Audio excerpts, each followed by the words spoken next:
इसमें दिया हुआ है हमें ए particle is moving in with SHM, यानी एक कण SHM में गमन करता है। ज्ञात कीजिए, find that at what distance from the center will its velocity be half of the maximum, यानी ये SHM गति है।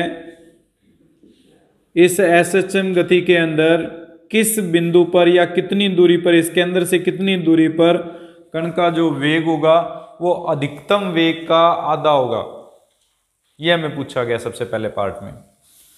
तो सबसे पहले वेग ज्ञात करने के लिए ये हमने फॉर्मूला पढ़ा था, v² is equal to mu into a² minus x²। इसमें जब x का मान 0 था तो v जो वेग है वो अधिकतम था, under root mu into a के इक्वल आया था। हमें उसने कहा है कि x के किस मान पर v का मान जो है, न्यू v हमारे पास v1 मान लेते हैं, हाफ ऑफ v के इक्वल है। हमें वो x की वैल्यू फाइंड करनी है। x की वैल्यू फाइंड करने के लिए इसमें पुट कर देते हैं। हाफ ऑफ v का मतलब अंडर रूट ऑफ म्यू, तो म्यू a² अपॉन 4 हो जाएगा, equals to mu into a² minus x1²। हम वो पॉइंट सपोज कर लेते हैं कि x1 है, जिस पर इसकी जो वेलोसिटी है वो half of the maximum velocity है, यानी जो अधिकतम हमारे पास वेग है उसका आधा है। x1 का मान निकाल दीजिए, ये कैंसिल, सॉल्व करेंगे। x1² equals to a² minus a² by 4, 3a² by 4, x1 is equal to under root 3a upon 2। So x1 यानी के अंदर से अंडर रूट 3a/2 दूरी पर कण का जो वेग होगा वह अधिकतम वेग का आधा होगा। सेकंड पार्ट इसमें दिया हुआ है, the period of move from the position of maximum displacement to one in which the displacement is half of the amplitude. महत्तम विस्थापन के बिंदु से आधे समय के बराबर चलित दूरी में लगा समय कितना है। अब इसमें यह कहा है कि महत्तम विस्थापन यही होता है अधिकतम विस्थापन। यहाँ पे इस महत्तम विस्थापन से अगर वो चलना शुरू करे, ये कुल आयाम होता है एम्पलीट्यूड a, इसकी आधी दूरी यानी a/2 तक पहुंचने में इसके द्वारा लिया गया समय क्या है, यानी a से a/2 दूरी तक पहुंचने में समय कितना लगेगा वो हमें ज्ञात करना है। अब जब कोई भी कण a से इस तरफ की ओर गति करता है तो उसके द्वारा लिया गया जो समय होता है उसको ज्ञात करने का फॉर्मूला था हमारे पास t बराबर, क्या फॉर्मूला था t के लिए, फॉर्मूला करवाया था t बराबर 1/अंडर root mu cos inverse x upon a, ये फॉर्मूला था। कुल आवर्तकाल जो था कैपिटल T बराबर वो था 2 pi upon under root mu. इसको अगर सॉल्व करें तो अंडर रूट म्यू की वैल्यू आ जाएगी 2 पाई अपॉन कैपिटल T। ये वैल्यू यहां पुट कर दें तो T is equal to T upon 2 pi cos inverse x upon a। हमें वो समय ज्ञात करना है जब x का मान a/2 पर पहुंचता है, तो T/2 pi cos inverse a/2/a, solve करेंगे t equals to T upon 2 pi cos inverse 1/2 मान होता है पाई/3 का, कैपिटल T/2 पाई गुणा पाई/3, पाई से पाई कैंसिल, यानी कुल आवर्तकाल का छठा हिस्सा होगा। कैपिटल T/6 भाग में हमारे पास कण का जो a से a/2 दूरी पर जो हमारे पास मध्य दूरी जो है हमारे पास उस पर पहुंचने में लगा समय होगा। सेकंड एग्जांपल में दिया हुआ है, यदि किसी सरल रेखा में गतिमान किसी कण का t समय पर विस्थापन x बराबर a cos nt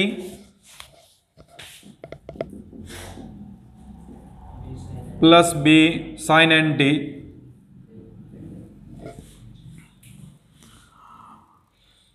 से व्यक्त हो तो सिद्ध कीजिए कि कण की गति SHM है, इसका आयाम ये है और आवर्तकाल इतना है। ये तीनों मान ज्ञात करने हैं।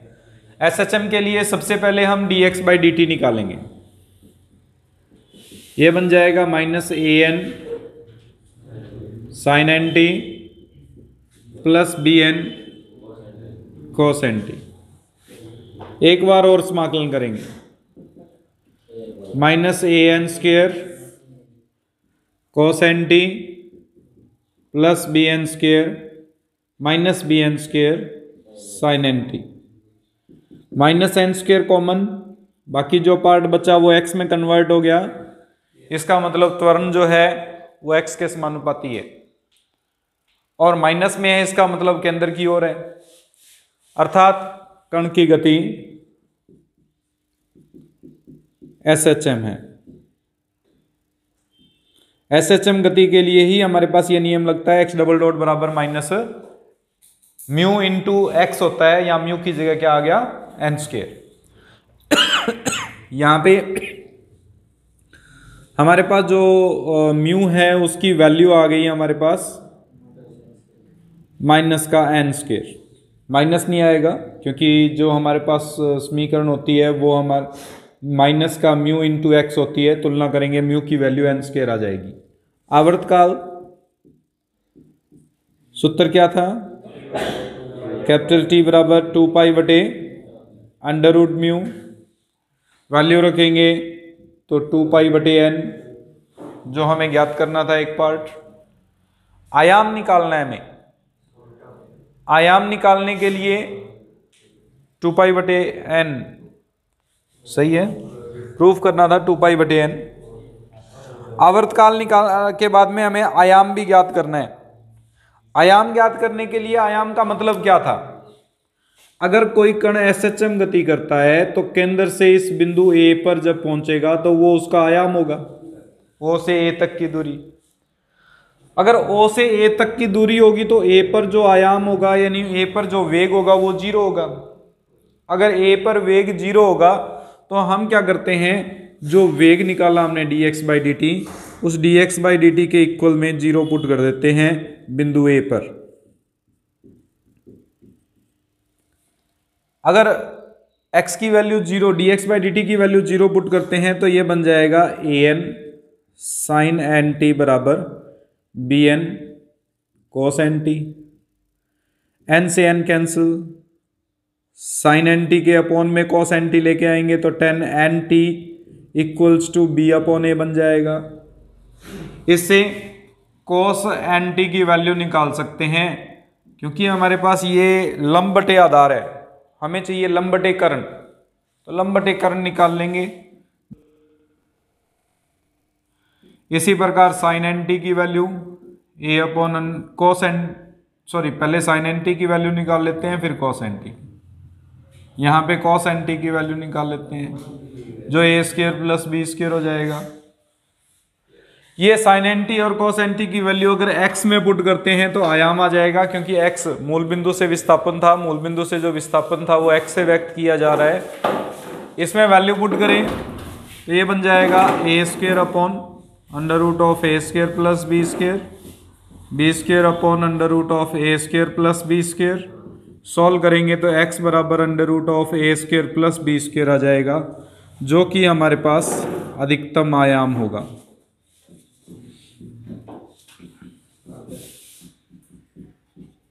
हमें सिद्ध करना था इसको।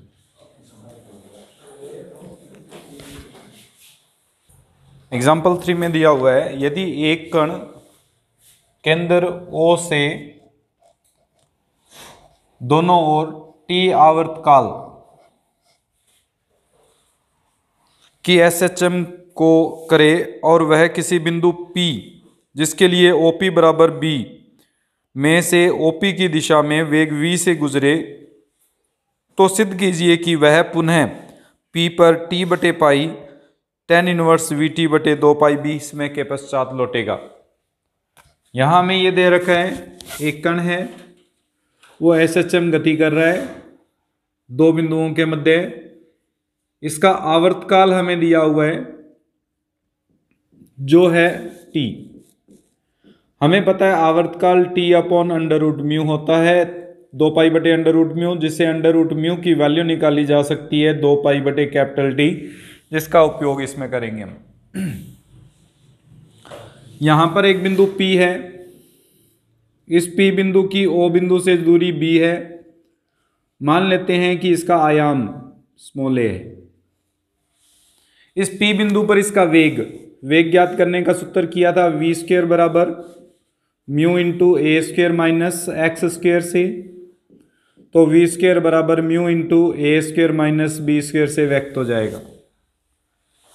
इसको हम v बराबर under root of mu a square minus B square का अंडर रूट लिख सकते हैं, जिससे अंडर रूट ए स्क्वायर माइनस बी स्क्वायर की वैल्यू निकल जाएगी हमारे पास b square v upon under root mu. Under root mu की वैल्यू पुट करें तो ये बन जाएगा टी अपॉन 2 पाई, तो वी टी अपॉन 2 पाई। हमने ये पार्ट किया था कि अगर कोई भी कण O से A की ओर गति करता है तो उसके लिए समय में और विस्थापन में एक संबंध किया था हमने। हम सबसे पहले ये ज्ञात करते हैं कि जब कण P बिंदु से A बिंदु पर पहुंचता है तो कितना समय लेगा, और फिर A बिंदु से वापस P बिंदु पर पहुंचेगा तो उतना ही समय लेगा जितना पहले समय लिया था, दुगना कर देंगे। उसने यही क्वेश्चन पूछा हुआ है कि कण O से P बिंदु जो B दूरी पर है वहां पर v वेग से गतिमान होता है, आगे जाता है, आयाम पूरा करके वापस उस P बिंदु पर कितने समय पश्चात लौटेगा।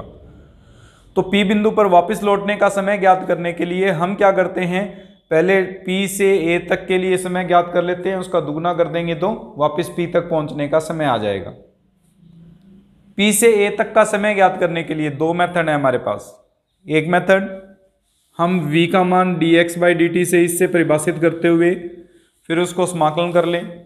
समाकलन कहाँ से कहाँ तक, मान लेते हैं कि यहाँ पर समय t बराबर 0 है और यहाँ पे समय t1 है, तो 0 से लेकर t1 तक समाकलन कर लेते हैं, b से a तक का समाकलन हो जाएगा। बाकी का समाकलन का सूत्र आपको पता है, समय आ जाएगा, उस समय का बाद में फिर दुगना करेंगे तो टोटल समय p पर पहुंचने का आ जाएगा। और या फिर दूसरी विधि ये है, हमने सीधा किया था O से A की ओर जब गतिमान कोई भी कण होता है तो उसके लिए x जो सूत्र था t बराबर 1 बटे under root mu sine inverse x बटे a। कॉस इनवर्स A से O की ओर आता है तब होता है, O से A की ओर जाएगा तो साइन इनवर्स था, तो साइन इनवर्स x बटे a उसका उपयोग करते हुए हम सॉल्व कर सकते हैं। ज़्यादा बेटर वो रहेगा हमारे पास। हम उसमें कंडीशन ले लेते हैं, v की वैल्यू हमारे पास है under root of mu under root of A square minus x square. Positive value लेनी पड़ेगी क्योंकि दूर जा रहा है कण O से, अगर O से दूर जा रहा है तो x बढ़ता जा रहा है, x बढ़ता जा रहा है तो ये पॉजिटिव लेना पड़ता है। A से O की ओर गति होती है तब v का मान ऋणात्मक लेके चलते हैं, जिसके कारण cos आता था। ये dx बाई dt है, इसको ए स्क्वायर माइनस एक्स स्क्वायर लिख सकते हैं, और यहाँ पे अंडर रूट म्यू यानी 2 pi upon capital T dt आ जाएगा। समाकलन करेंगे, ये 0 से t1 मान लेते हैं, और यहाँ b से a तक के लिए सबसे पहले यहाँ से सॉल्यूशन हो जाएगा t1 बराबर t बटे 2 पाई साइन इनवर्स x बटे a, लिमिट आ जाएगी b से a तक। अगर a पुट करते हैं a बटे a 1 हो जाएगा sine inverse 1 pi by 2, b रखेंगे तो साइन इनवर्स b बटे a। सूत्र था 90 minus theta, 90 minus theta cos theta,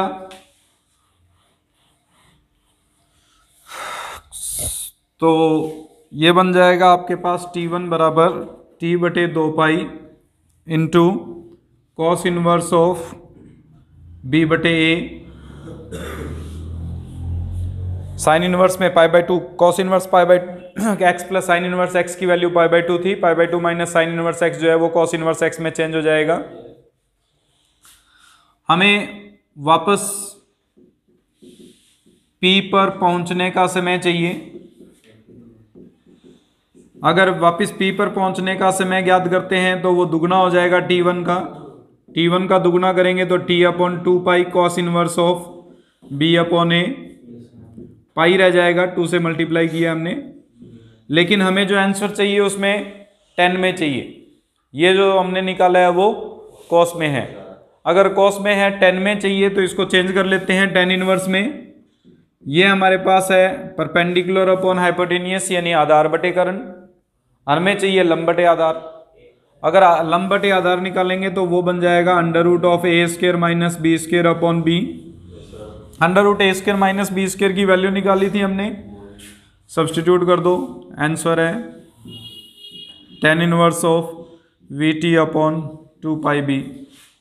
इतने समय पश्चात वो पी बिंदु पर वापस लौट आएगा। एग्जाम्पल नंबर 4, एक कण दो केंद्रीय बलों के अधीन संतुलन की अवस्था में स्थित है।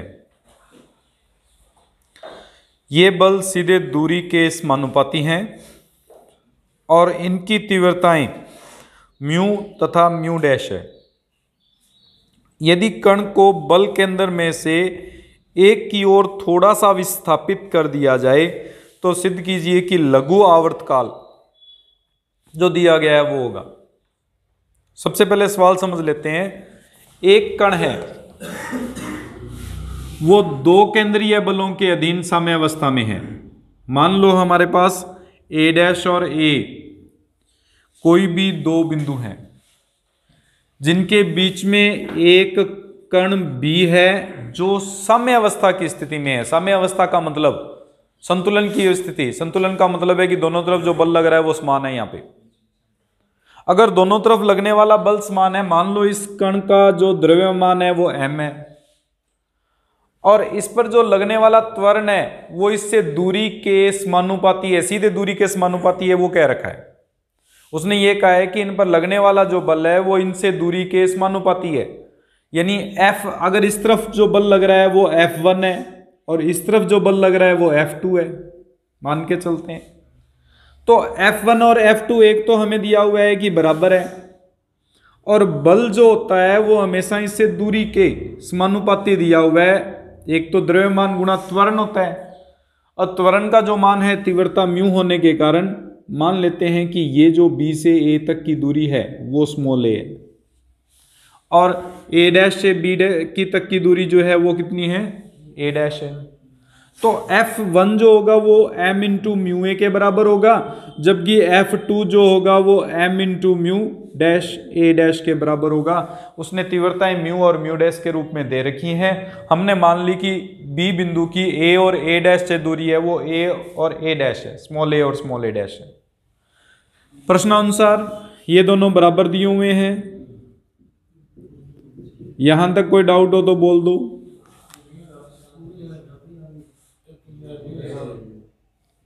म्यू और म्यू डैश, F1 बराबर बल बराबर होता है द्रव्यमान गुणा त्वरण। उसने स्पष्ट किया हुआ है कि जो बल है वो दूरी के समानुपाती है, सीधा दूरी के समानुपाती है। अगर दूरी के समानुपाती है तो वो तभी हो सकता है क्योंकि द्रव्यमान तो निश्चित है हमारे पास, उसका त्वरण दूरी के समानुपाती हो। त्वरण दूरी के समानुपाती होगा तो त्वरण बराबर समानुपाती होगा A से। समानुपाती नियतांक को हटाएंगे, म्यू तीव्रता दी हुई है उसकी, इसलिए म्यू इंटू ए के इक्वल होगा। बल गुणा त्वरण, सॉरी द्रव्यमान गुणा त्वरण बल के बराबर आ गया। इसी प्रकार दूसरा बल जो होगा वो भी द्रव्यमान गुणा त्वरण के बराबर होगा। त्वरण सीधे दूरी के समानुपाती है, इसलिए यहां तक कोई डाउट? ये समझ में आई लाइन? संतुलन की अवस्था में है इसलिए दोनों बराबर होंगे। दोनों बराबर होंगे तो इन दोनों को बराबर करके हमने एक इक्वेशन बना ली, ये इक्वेशन नंबर 1 होगी।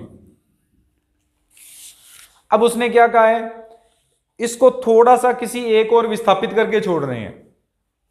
अगर एक और खींच के छोड़ दें इसको, मान लो यहां से मैं प्रतिस्थापन करूं इसका, यहां से यहां तक मैं इसको प्रतिस्थापित कर देता हूं। किस तरह प्रतिस्थापित किया? एक ही ओर। अगर एक ही ओर प्रतिस्थापन ये मान लेते हैं x है और बिंदु P पर लाकर उसको छोड़ देता हूं, तो अब इस पर जो बल होगा, देखो ये आकर्षी बल लग रहा था, इधर भी आकर्षी बल लग रहा था, दोनों एक दूसरे के बल को खींच रहे थे, तभी ये संतुलन की अवस्था में था। हमने इस कण को यहां पर विस्थापित कर दिया तो ये जो बल है वो ज्यादा हो जाएगा और इस तरफ जो बल होगा वो कम लगेगा, यही पार्ट आएगा हमारे पास। तो हमारे पास इस स्थिति में जो परिणामी बल होगा वो क्या लगेगा इस कण पर? परिणामी बल हमने x विस्थापन किया है तो त्वरण जो उत्पन्न हुआ वो m into D two X by D T square से व्यक्त किया जाएगा। ये बराबर होगा a बिंदु की ओर जो आकर्षी बल लग रहा है और a डैश की ओर जो हमारे पास प्रतिकर्षी बल लग रहा है यानी आकर्षी बल लग रहा है। a बिंदु की ओर जो आकर्षी बल लगेगा उससे दूरी देखो, पहले a थी अब कितनी रहेगी? a माइनस एक्स रहेगी। अगर a माइनस एक्स रहेगी तो m into mu into a minus x दूरी से उत्पन्न होगा, क्योंकि त्वरण जो है वो सीधी दूरी के समानुपाती है। दूरी रहेगी a माइनस एक्स तो जो बल लगेगा वो m into mu into a minus x बल लगेगा a की तरफ, और प्लस माइनस क्योंकि इसकी विपरीत दिशा में a डैश की ओर जो बल लग रहा है, a डैश की ओर जो बल लगेगा उसमें द्रव्यमान तो सेम है, तीव्रता म्यू डैश है। यहां पे जो बल आएगा वो a डैश में x जुड़ जाएगा, क्योंकि यहां से अब a डैश दूरी थी उसमें x और दूरी बढ़ोतरी हो गई। तो परिणामी बल जो लगा इस कण पर वो m D two X by D T square बराबर a बिंदु की ओर बल प्लस b बिंदु a डैश बिंदु की ओर बल, a बिंदु की ओर बल ये होगा और a डैश बिंदु की बल ये होगा। m कॉमन आगे कैंसिल सभी में से, इसको सॉल्व करें D two X by D T square equals to mu a minus mu X minus mu dash A dash minus mu dash X. ये दोनों बराबर थे समीकरण एक से, एक प्लस में एक माइनस में कट जाएगा तो हमारे पास x डबल डॉट बराबर बच गया minus common mu plus mu dash into x बच गया, जो कि एक SHM गति को व्यक्त करता है। अगर ये SHM गति है तो उसके लिए आवर्तकाल का सूत्र था t बराबर 2 पाई बटे अंडर रूट म्यू। यहां म्यू की वैल्यू जो आ रही है वो म्यू प्लस म्यू डैश के इक्वल है, इसलिए 2 pi upon under root of mu plus mu dash, जो सिद्ध करना था।